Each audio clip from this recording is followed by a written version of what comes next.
Hello friends, welcome to my channel. ഇന്ന് ഞാനിവിടെ ഉണ്ടാക്കുന്നത് വൻപയറും മത്തങ്ങയും വെച്ചിട്ട് ഒരു നാടൻ രീതിയിലുള്ളൊരു എരിശ്ശേരിയാണ്. നല്ല ടേസ്റ്റാണ് ഇത് കഴിക്കാനായിട്ട്.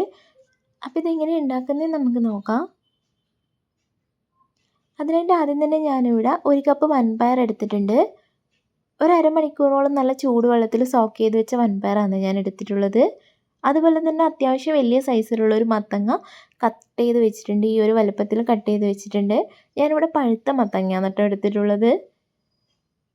ഇനി ഇതെങ്ങനെ ഉണ്ടാക്കുന്നതെന്ന് നമുക്ക് നോക്കാം. അതിനായിട്ട് ഞാനിവിടെ ഒരു കുക്കർ എടുത്തിട്ടുണ്ട്. ആദ്യം വൻപയർ മാത്രമാണ് ഞാൻ വേവിച്ചെടുക്കുന്നത്. അതിനായിട്ട് ഞാൻ ഇവിടെ വൻപയർ കുക്കറിലോട്ട് ചേർത്ത് കൊടുത്തിട്ടുണ്ട്. കൂടെ തന്നെ ആവശ്യത്തിനുള്ള വെള്ളം കൂടെ ചേർത്ത് നമുക്കിതൊന്ന് അടച്ചു വെച്ചൊന്ന് വേവിച്ചെടുക്കാം.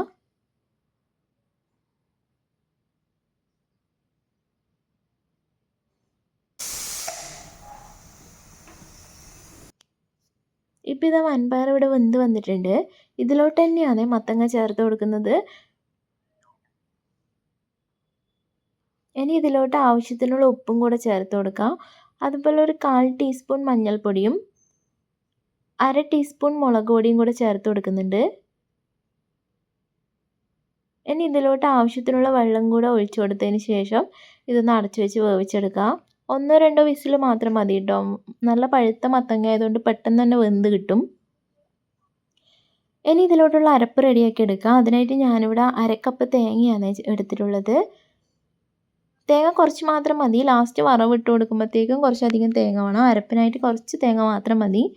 ഇതിലോട്ട് ഫ്ലേവറിന് വേണ്ടിയിട്ട് ഒരല്ലി വെളുത്തുള്ളിയും ഒരു 1/4 ടീസ്പൂൺ ജീരകവും കൂടെ ചേർത്ത് നല്ല പേസ്റ്റായിട്ട് ഇത് അരച്ചെടുത്തിട്ടുണ്ട്. ഈ സമയം നമ്മൾ മത്തങ്ങയും വൻപയറൊക്കെ വെന്ത് വന്നിട്ടുണ്ട്. ഇനി ഇത് നന്നായി ഒന്ന് ഉടച്ചു കൊടുക്കാം. അതിനുശേഷം അരച്ച് വെച്ച അരപ്പും കൂടി ഇതിലോട്ട് ചേർത്ത് കൊടുക്കാം. നോക്കിയിട്ട് ആവശ്യത്തിന് വെള്ളം കൂടെ ചേർത്ത് കൊടുക്കാം. ഞാനിപ്പോൾ ഇത് കുറുകിയ രീതിയിലല്ല കേട്ടോ, കുറച്ച് ഗ്രേവിയൊക്കെ ആയിട്ടാണ് ഉണ്ടാക്കുന്നത്. സദ്യയിലൊക്കെ കിട്ടുന്ന സൈഡ് ഡിഷായിട്ടുള്ള കുറുകിയ എരിശ്ശേരി ആണെങ്കിൽ ഇത്രയും വെള്ളം ചേർത്ത് കൊടുക്കേണ്ട ആവശ്യമില്ല. കുറച്ച് മാത്രം വെള്ളം ചേർത്ത് കൊടുത്താൽ മതി. ഞാനിപ്പോൾ ഇവിടെ കുറച്ചധികം ഗ്രേവിയാണ് ഉണ്ടാക്കുന്നത്. ഇനി എല്ലാം കൂടെ നന്നായി ഒന്ന് മിക്സ് ചെയ്ത് കൊടുക്കാം. ഈ ഒരു സമയത്ത് ഉപ്പ് നോക്കിയിട്ട് വേണമെങ്കിൽ ആവശ്യം ഉണ്ടെങ്കിൽ ചേർത്ത് കൊടുക്കാം. എനിക്കിവിടെ ഉപ്പ് കുറച്ച് കുറവായതുകൊണ്ട് ഞാൻ ചേർത്ത് കൊടുത്തിട്ടുണ്ട്. ഇനി എല്ലാം കൂടെ നന്നായി ഒന്ന് മിക്സ് ചെയ്ത് കൊടുക്കാം. ഇപ്പോൾ തിളച്ച് വന്നിട്ടുണ്ട് കറി. ഇനി നമുക്കിതൊന്ന് ഓഫ് ചെയ്യാം. ഇനി ഇതിലോട്ട് വറുത്തിടാനായിട്ട് ഞാനിവിടെ ഒരു ചട്ടി അടുപ്പിൽ വെച്ചിട്ടുണ്ട്. ചട്ടി ചൂടാകുമ്പോഴത്തേക്കും നമുക്ക് ഇതിലോട്ടുള്ള ആവശ്യത്തിനുള്ള വെളിച്ചെണ്ണ ചേർത്ത് കൊടുക്കാം.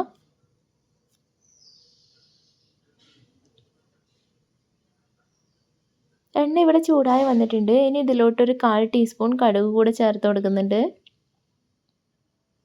കടുക് പൊട്ടി വരുമ്പോഴത്തേക്കും ചിരകിയ തേങ്ങ കൂടെ ചേർത്ത് കൊടുക്കുന്നുണ്ട്. കുറേ തേങ്ങ ചേർത്ത് കൊടുത്താൽ നല്ല ടേസ്റ്റ് ആട്ടോ എരിശ്ശേരിക്ക്.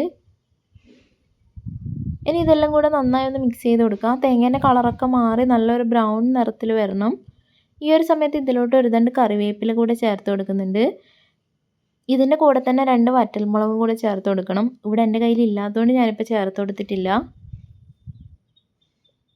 ഇപ്പോൾ ഇതാ തേങ്ങേൻ്റെ കളറൊക്കെ മാറി വരുന്നുണ്ട്. ഇത് നന്നായി ഇളക്കിക്കൊണ്ടിരിക്കണം കേട്ടോ, ഇല്ലെങ്കിൽ പെട്ടെന്ന് കരിഞ്ഞു പോകാനുള്ള ചാൻസ് ഉണ്ട്. ഇപ്പോൾ ഇതാ തേങ്ങ നല്ല കളറൊക്കെ മാറി റെഡിയായി വന്നിട്ടുണ്ട്. ഇനി നമ്മൾ എരിശ്ശേരിയിലോട്ട് ഇത് ചേർത്ത് കൊടുക്കാം. അതിനുശേഷം എല്ലാം കൂടി ഇത് മിക്സ് ചെയ്ത് കൊടുക്കാം. ഈ തേങ്ങയും കൂടെ ചേർക്കുമ്പോൾ ആണ് കേട്ടോ ശരിക്കും എരിശ്ശേരിക്ക് നല്ല ടേസ്റ്റ് വരുന്നത്. അപ്പോൾ നമ്മുടെ നാടൻ റെസിപ്പി ആയിട്ടുള്ള മത്തങ്ങ വൻപയർ എരിശ്ശേരി ഇവിടെ റെഡി ആയിട്ടുണ്ട്. പെട്ടെന്ന് തന്നെ ഉണ്ടാക്കിയെടുക്കാനായിട്ട് പറ്റും. അപ്പോൾ ഇഷ്ടപ്പെട്ടെങ്കിൽ എല്ലാവരും ഇത് ട്രൈ ചെയ്ത് നോക്കണം. അതുപോലെ തന്നെ വീഡിയോ ഇഷ്ടപ്പെട്ടെങ്കിൽ സബ്സ്ക്രൈബ് ചെയ്യണം, ലൈക്ക് ചെയ്യണം. അടുത്തൊരു വീഡിയോ ആയിട്ട് വീണ്ടും വരാം. താങ്ക്